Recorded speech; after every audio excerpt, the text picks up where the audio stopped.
Merci l'Éternel Dieu, ta parole est la vérité.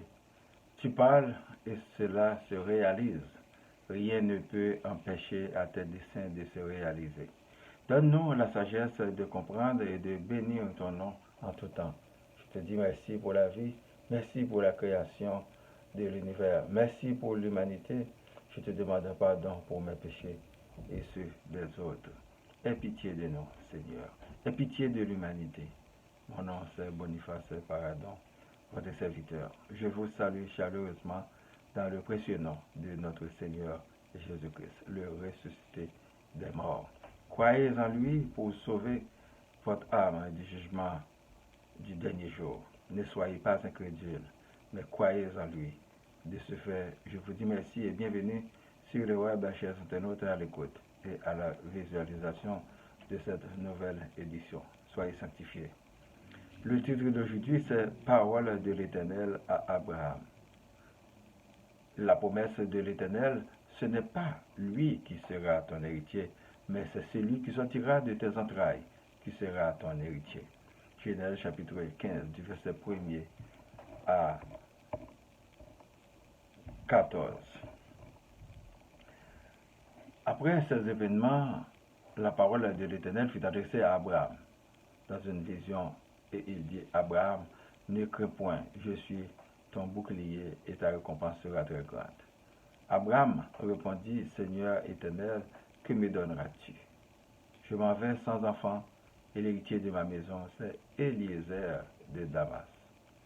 Et Abraham dit, voici, tu ne m'as pas donné de postérité, et celui qui est né dans ma maison sera mon héritier.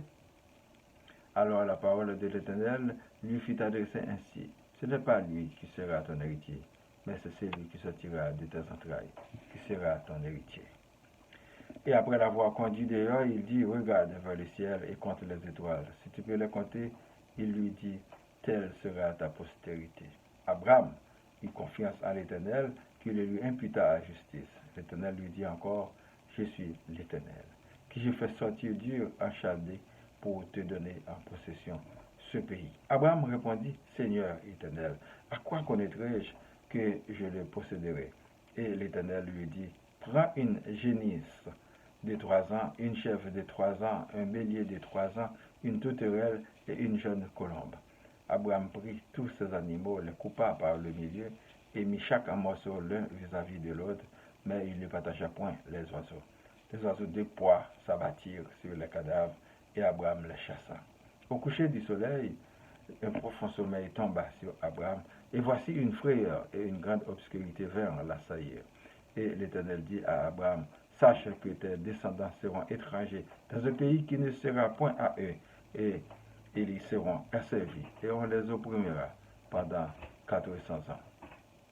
Mais je jugerai la nation à laquelle ils seront asservis, et ils sortiront ensuite avec de grandes richesses. Pour la prédication, mes bien-aimés dans le Seigneur, que la grâce et la paix de Dieu soient toujours avec vous. Si on veut vraiment résoudre certains problèmes, il nous faut combattre l'hypocrisie en nous. Rien n'est impossible à Dieu, nous dit le Seigneur Jésus. Dans ce passage du livre de la Genèse, nous découvrons le dialogue sincère entre Dieu et Abraham, la promesse qui a été faite et sa concrétisation. Ce n'était pas avec une gaieté de cœur qu'Abraham allait léguer son héritage à un inconnu qui n'est pourtant pas le fruit de ses entrailles, le fruit de sa fierté, mais un passage obligé parce qu'il n'avait pas encore d'enfant de sa femme, Sarah. Quoiqu'il fût un servant serviteur de l'Éternel, un prophète de son temps, l'un des prémices de la foi de son époque, l'Éternel lui avait promis une postérité, du tout pas comme le prétend Abraham, mais selon la volonté de Dieu. Il voit plus loin que nous, il fait provision pour les futures générations. Près de 400 ans ont été programmés pour la servitude de ses descendants, et la nation qui sera en cause sera punie. Soyez patients dans la souffrance d'aujourd'hui. Que la volonté de Dieu soit faite.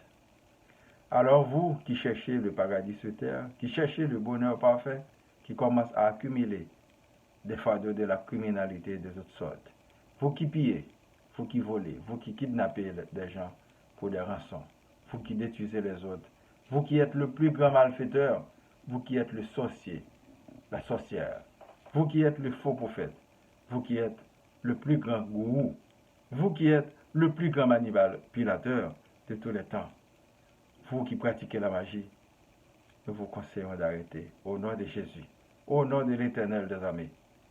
C'est donc le moment idéal pour changer de camp.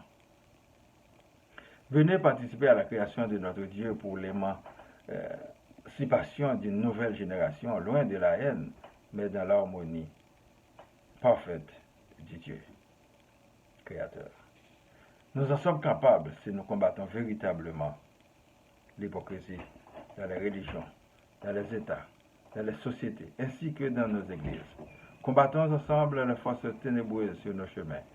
Malheur à ceux qui sont de connivence avec l'ennemi de Dieu et qui se lient avec lui pour du pouvoir et des biens matériels. Ils subiront le même sort dans un temps pas trop lointain.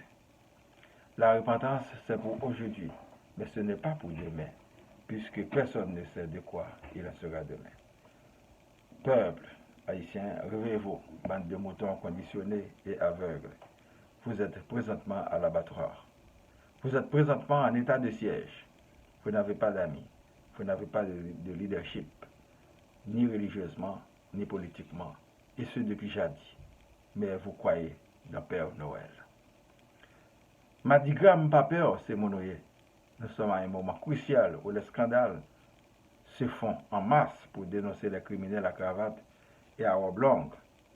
Sauf que la justice haïtienne, qui fait partie d'un gouvernement nul, sauf corrompu, à 100%, qui ne réagit pas. Parce que c'est passer prendre, passer chercher, c'est même eux maintenant. Que le Seigneur des Seigneurs nous envoie un leader pour libérer Haïti dans les prochaines élections.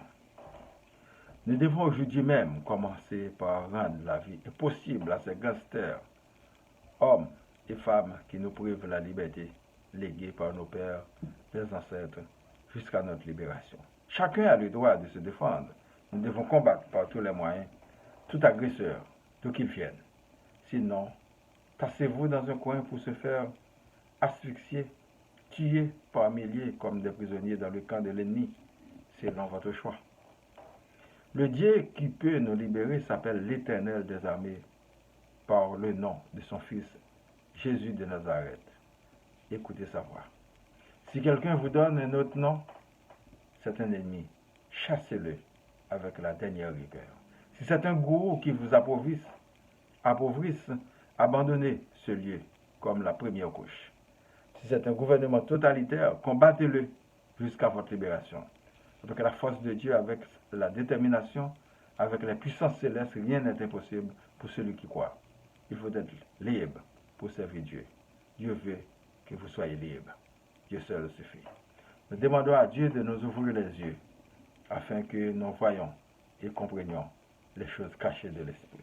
Qu'il nous délivre de tous nos ennemis et de tous nos adversaires. Que Jésus-Christ nous sauve de tout danger. Que l'Esprit Saint soit notre lumière. Prions pour moi, ma famille, vos familles, les amis, les membres du groupe de spiritualité, les personnes malades, les personnes endeuillées, les démunis, les prisonniers, les personnes à mobilité réduite, les chômeurs, les leaders, les villes Laval, Montréal, Québec, Canada et le monde entier. Que la paix soit sur le monde. Et si toi, notre Père qui es aux cieux, que ton nom soit sanctifié, que ton règne vienne, que ta volonté soit faite sur la terre comme au ciel. Donne-nous aujourd'hui notre pain de ce jour. Pardonne-nous nos offenses comme nous pardonnons aussi à ceux qui nous ont offensés. Et ne nous laisse pas dans la tentation, mais délivre-nous du mal. Car c'est à toi qu'appartiennent le règne, la puissance et la gloire, au siècle des siècles. Amen. Je vous souhaite de passer une bonne journée et une bonne semaine. Lisez et méditez toujours sur la parole de Dieu. C'est votre serviteur, Boniface Paradon. Merci et à la prochaine. Au revoir.